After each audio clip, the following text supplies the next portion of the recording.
Bienvenidos otra vez a MedVision Podcast. Yo soy su anfitrión Derek Lambert. Hoy tenemos otra vez a la leyenda, el Dr. David Litua. Bienvenido a MedVision. Gracias, Derek. Es un gusto estar aquí. Gracias. Ya saben cómo me gusta presumir. Pero no nada más voy a presumir por presumir. Voy a alardear un poco, pero también tengo mis razones para hacerlo.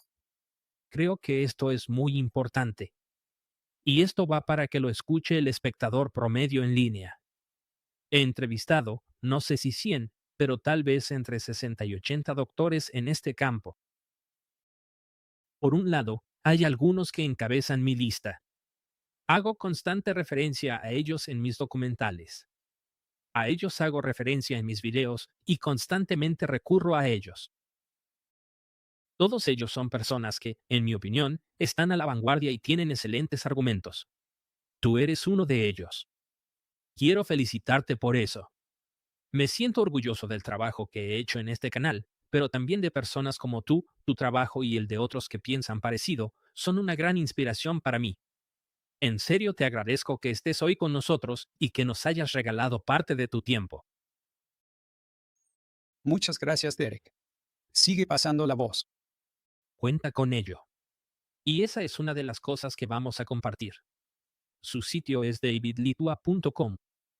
Si alguna vez quisieron tener a su académico de cabecera, pero no tienen o no quieren gastarse $80,000 en colegiaturas y sentarse una hora con ellos en el salón de clases, pues tienen acceso directo a un doctor como David Litua. Pueden unirse a su Patreon, inscribirse a sus cursos o hasta comprar sus libros. El título del que vamos a hablar hoy es su libro sobre Simón Mago, las fuentes y relatos del primer archienemigo de la cristiandad. Archienemigo, ojalá que la gente vaya y compre el libro y obviamente que se inscriba al curso y toda la cosa. Todos los enlaces estarán en la descripción. Doctor Litua, mi primera pregunta es, ¿por qué lo escribiste? Ya tiene un rato que no entraba al sitio de Amazon. ¡Wow! Me dio gusto ver que está calificado con 4.8 estrellas. ¿Quién se iba a imaginar? No tenía ni idea. Generalmente, la gente me tira con todo. Por ejemplo, en la sección de reseñas, con que te escriban una mala reseña, eso te baja hasta 3 estrellas. Bueno, en fin. Adoro a Simón y ojalá que lo mismo pase con tu audiencia. Creo que es un personaje fascinante. ¿Te acuerdas de los cazadores de herejes? Decían que el cristianismo ortodoxo es verdadero porque los herejes vinieron después. Pero Simón es la excepción a la regla. Es anterior a los apóstoles, contemporáneo de Jesús, y no te puedes deshacer de él tan fácilmente. Así que todo ese argumento de que la ortodoxia es pura y original y que la herejía aparece hasta la época de Adriano, no te lo vamos a comprar, Eusebio. Ahí tienes a Simón, que no solo es la espina en tu costado, sino también una almorrana crónica. Llegó para quedarse. No se va a ningún lado. Simón es un líder cristiano y una categoría de cristiano muy interesante. Desde el principio, es contemporáneo de Pablo y contemporáneo de Jesús. Él influye en lo que debemos pensar sobre el cristianismo primitivo, tanto como cualquier otro. Qué fuerte. Me encantan todos esos detallitos que la gente lee, ignora y no tiene ni idea. De eso trata tu libro y recupera todas esas joyitas escondidas. Ojalá que la gente lo lea. ¿Por qué no mejor empezamos con las preguntas?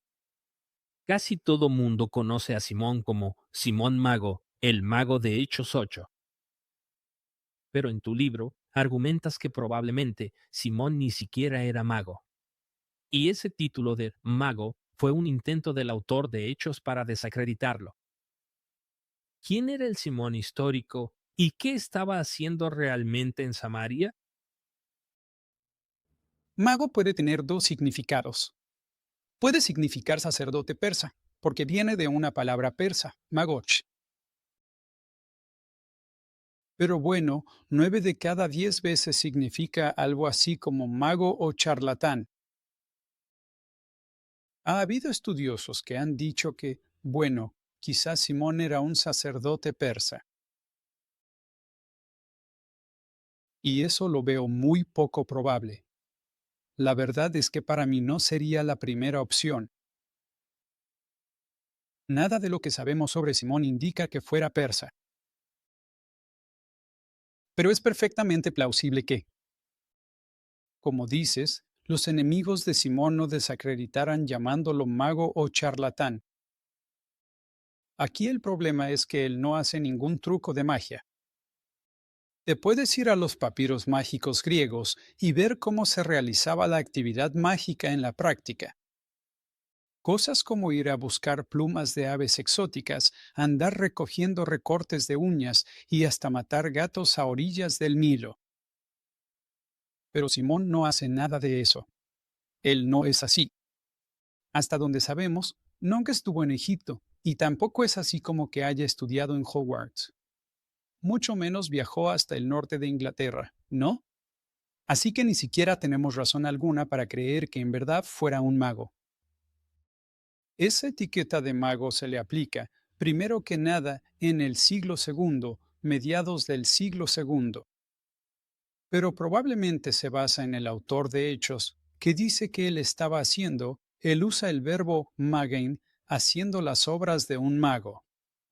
Y de ahí es muy fácil pasar de esa etiqueta de mago a que luego se convierta en parte de su nombre. Pero me gusta decirle a la gente que haga este tipo de ejercicios intelectuales. Cuando se trata de actividades mágicas, creo que Jesús practicaba más magia que Simón, como caminar sobre las aguas y resucitar a los muertos, incluso sanar a la gente con una palabra o fórmula mágica. ¿No crees que sería mejor llamarlo Jesús Mago?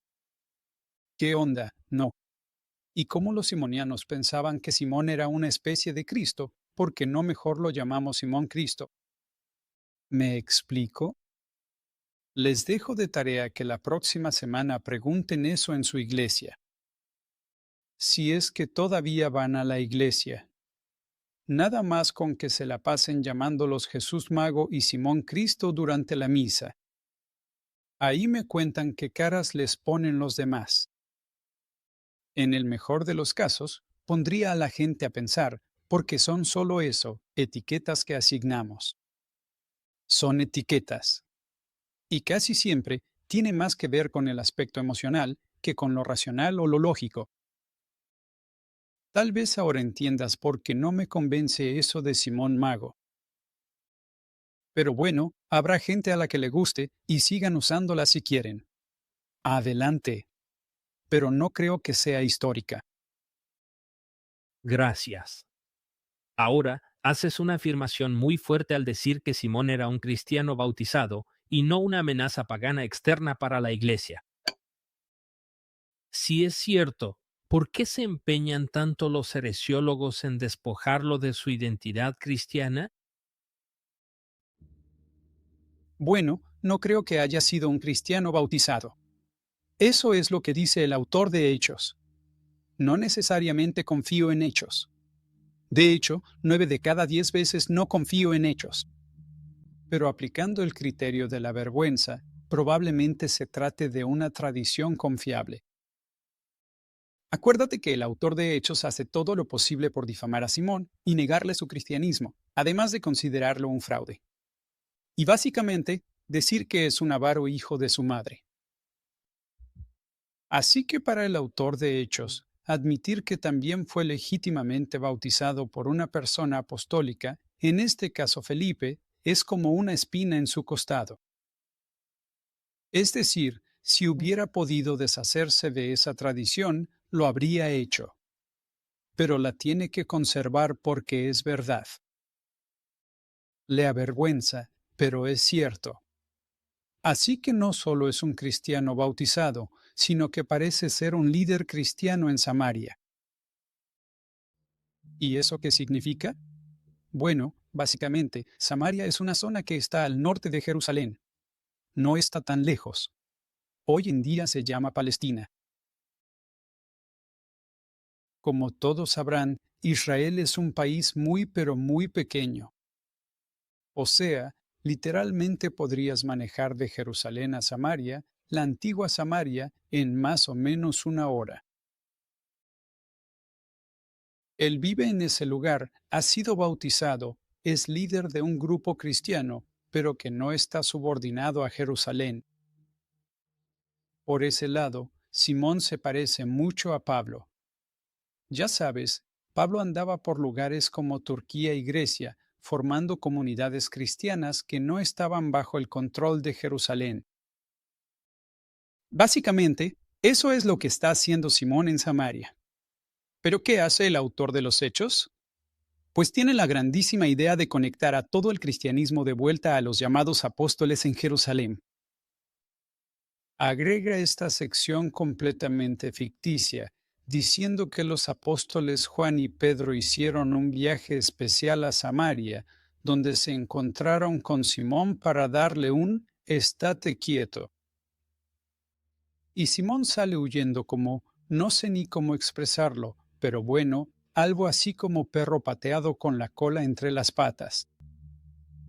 Así es como el cristianismo apostólico toma el control de Samaria y el cristianismo simoniano huye. ¿Esto qué significa históricamente? ¿Qué es lo que realmente intenta hacer el autor de Hechos desde su perspectiva? Se siente amenazado por el cristianismo simoniano y por eso quiere reescribir la historia para decir que sí existió un Simón. No niego que en nuestros días haya cristianos simonianos, pero los apóstoles lo corrieron a patadas y vinieron a tomar control de esta zona. ¿Pero en verdad pasó todo eso? Esa es la parte ficticia. No creo que lo hayan logrado. Creo que, hasta bien entrado el siglo II, la única forma de cristianismo que se conocía en esa zona era el cristianismo simoniano. Ese es el tipo de cristianismo que se remonta hasta Simón. ¿Y quién es Simón? Si les preguntas a los cristianos simonianos, él es mejor que un apóstol, es la encarnación de Dios en la piedra. Es Jesús versión 2.0.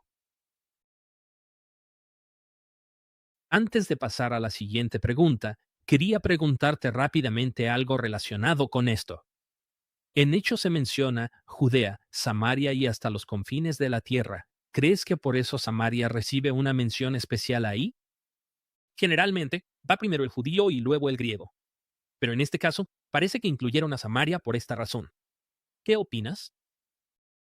¿Qué sí está relacionado? Sí, Samaria es muy importante para Lucas. Como recordarás, incluye la parábola del buen samaritano, que no aparece en ningún otro texto.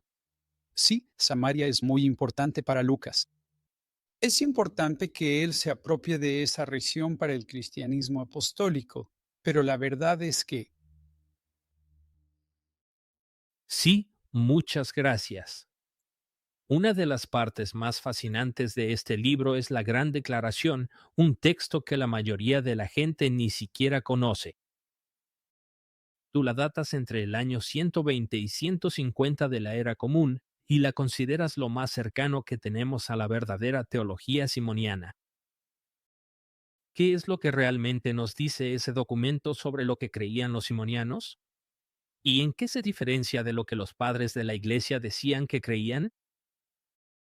sí, la gran declaración es el núcleo del libro, y la razón es porque es la única fuente netamente simoniana que tenemos. Es decir, es una fuente que se atribuye o se pone en boca de Simón.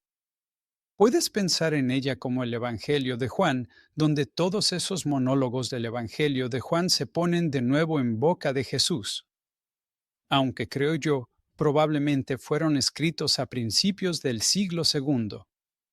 Algunas personas dirían fines del siglo I sin problema. No es Jesús, pero dado su estatus como Hijo de Dios, sigue siendo lo que ellos creen que habría dicho.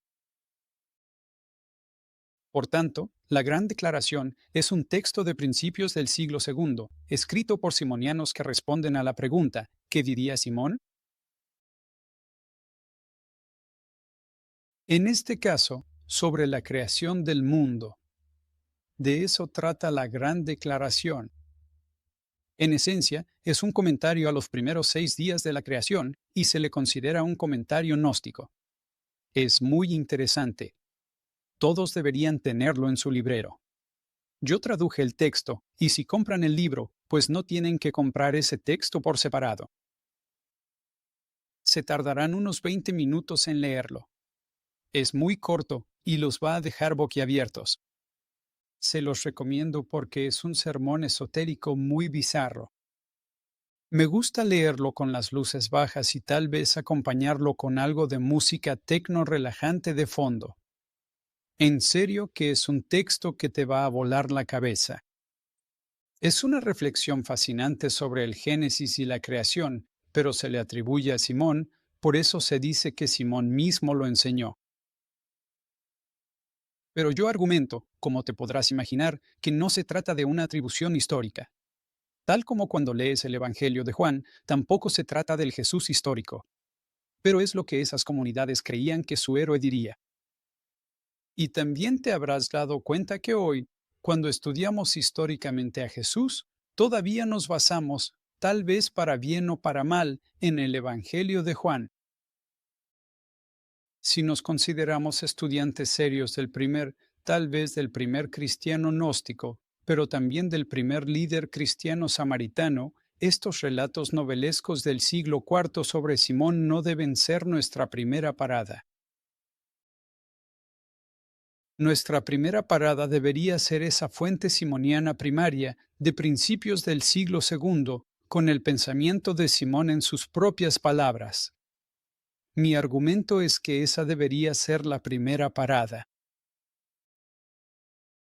Gracias, gracias. También señalas que la Gran Declaración nunca identifica a Simón con el gran poder y nunca menciona a Helena. ¿Qué son los dos pilares de todos los informes heresiológicos sobre Simón? ¿Qué nos dice su ausencia sobre cómo la tradición simoniana se inventó y se fue construyendo a lo largo del tiempo? Sí, esa es una de las razones por las que se argumenta que la Gran Declaración probablemente sea anterior, porque no menciona a Helena. Y después se vuelve una obsesión total de los heresiólogos. Es decir, Helena se convierte en una obsesión. Creo que podríamos decir que estaban obsesionados con el sexo, porque asociaban a Helena con el sexo y el trabajo sexual y se ensañan con ella. Pero cuando revisamos la fuente simoniana, Helena no aparece, pero sí un pensamiento divino llamado Penía. Y hay una mente divina. Y la mente y el pensamiento se unen y tienen algo así como, se podría decir, una relación sexual. Pero ocurre en el cielo. Y entonces, Simón y Helena. Todavía no llegamos al punto en el que son símbolos de estas realidades celestes. Esa etapa viene después. En la Gran Declaración, los días de la creación, el cielo y la tierra son alegorizados para referirse a la mente y el pensamiento, el matrimonio de la mente y el pensamiento. Tal vez hayan escuchado de algo así como la unión entre los cielos y la tierra en la mitología griega, donde precisamente Gaia y Urano se unen. Y en esta interpretación mitológica de Génesis, hallamos una idea similar a lo que ocurre en la Gran Declaración. Pero todavía no aparecen los personajes de Simón y Helena. Se me olvidó tu pregunta. ¿La podrías repetir? Sí, no te preocupes. Fue mi culpa porque yo me adelanté. Pero esos son los dos pilares del informe heresiológico sobre Simón. ¿Qué nos dice su ausencia sobre cómo la tradición simoniana fue inventada y desarrollada con el tiempo? Por ejemplo, digamos, la Gran Declaración nunca identifica a Simón con el gran poder y tampoco menciona a Helena. Creo que más o menos ya lo contestaste, pero tal vez no tan a fondo. Pero sí sacaste a colación algo que me parece fascinante. Si te parece bien, quiero que hablemos un poco más sobre Helena y eso de ser trabajadora sexual. Este es un viejo truco que la gente ha usado por años. Nada más tienes que crear un escándalo sexual para arruinar la reputación de una mujer, especialmente una con autoridad. ¿Eso cómo pasó? ¿Cómo es que Elena fue incorporada? ¿Y cómo es que se convirtió en esta trabajadora sexual malvada y perversa a manera de difamación por parte de los heresiólogos? Más o menos lo mismo pasa con María Magdalena, ¿no? Según la Biblia, ella no es una trabajadora sexual, pero en la tradición eclesiástica posterior se convierte en trabajadora sexual y luego se le redime y se arrepiente. Lo mismo pasa con el mito de Helena. Básicamente, no sabemos quién es Helena y tampoco sabemos. No es que yo afirme que haya encontrado a la Helena histórica, pero lo que sí puedo decir es que es perfectamente plausible que haya existido una líder cristiana primitiva. Esto lo vemos en otras historias de líderes femeninas, como Priscila y Maximila, las profetisas montañistas. Tenemos a Marcelina, que es seguidora de Carpócrates. Ella funda la única iglesia carpocraciana en Roma y es ella quien la dirige. Estos grupos cristianos tenían este precedente de liderazgo femenino, mientras que los ortodoxos citan Primera de Timoteo para que las mujeres se callen, aunque en otros movimientos cristianos alternativos no hacen eso. Así que es perfectamente plausible que en una época temprana se hubiera designado a una mujer como líder cristiana. Tal vez se llamaba Elena y trabajaba de cerca con Simón. No es que lo niegue. No tengo razones para negarlo. Y luego los heresiólogos piensan en cómo desacreditar a esta mujer o a una mujer líder. Y usan el truco más viejo del mundo, o no. Nada más hay que decir que es una prostituta. Ya sé que suena muy feo, y no debería de usar esa palabra, pero eso es lo que quieren. Ellos quieren hacer daño. Si usamos un término más políticamente correcto, diríamos trabajadora sexual, pero los heresiólogos quieren ofender. Quieren desacreditarla diciendo que es una prostituta reformada, pero prostituta a fin de cuentas. Y luego, las leyendas van de mal en peor, como que Simón pagó por su libertad en un burdel en Siria. Nada de esto tiene fundamento alguno. Sin embargo, algo que podría ser cierto es que Simón tenía una pareja y él mismo la identificaba con algo así como la sabiduría divina, que sería una historia hermosa y romántica. La sabiduría divina, como esta entidad femenina que estuvo involucrada en la creación del mundo. Y el nombre simoniano para la sabiduría divina es Penia o Enya. Son dos palabras griegas que significan cosas muy similares. Entonces, es posible que Simón se identificara a sí mismo con una encarnación del Padre y que identificara a su pareja femenina con una encarnación de la sabiduría divina? Claro que sí. Y así pasa después. Y esto es un gran problema para los cristianos ortodoxos, porque a fin de cuentas, lo que ellos quieren es eliminar lo femenino de lo divino. La sabiduría divina tiene que ser Jesús. No puede ser una mujer. Todas estas son polémicas que ocurren a fines del siglo segundo. ¿Me explico? Nada de esto necesariamente ocurre en el siglo primero, pero sí en el siglo segundo. Los heresiólogos no van a dejar a Helena en paz, no sin antes darle batalla. ¡Wow! Gracias, gracias. Estamos regresando al libro de los Hechos. Y argumentas convincentemente que Hechos capítulo 8 es un escrito heresiológico, como discutimos anteriormente. No es un relato imparcial. El autor de Hechos sigue este patrón de mostrar a los gentiles divinizando a quien quiera que hiciera milagros. ¿Qué tanto del relato de Simón en Hechos es una invención del autor contra algo histórico? si te consigues un buen comentario sobre el libro de Hechos. Creo que los estudiosos están bastante de acuerdo en que hay una parte tradicional y luego hay una parte donde el editor lucano añade material. La parte tradicional sería donde Felipe va a Samaria y predica a la gente de ahí, incluyendo a Simón. Bautizan a Simón y bautizan a la gente, y parece que todo marcha viento en popa. Y esa parte se conoce por tradición, pero la parte ficticia, la creada por el autor de los Hechos de los Apóstoles, es un episodio diferente. Pedro y Juan son trasladados a Samaria. Igual, todo va viento en popa, pero todavía necesitan esa aprobación apostólica. Así pues, Pedro y Juan son trasladados de Jerusalén a Samaria y allí se encuentran con Simón por segunda vez. Esta es la segunda vez que aparece Simón. Y esta es la escena en la que Simón le ofrece dinero a Pedro. Y Pedro se le pone como loco.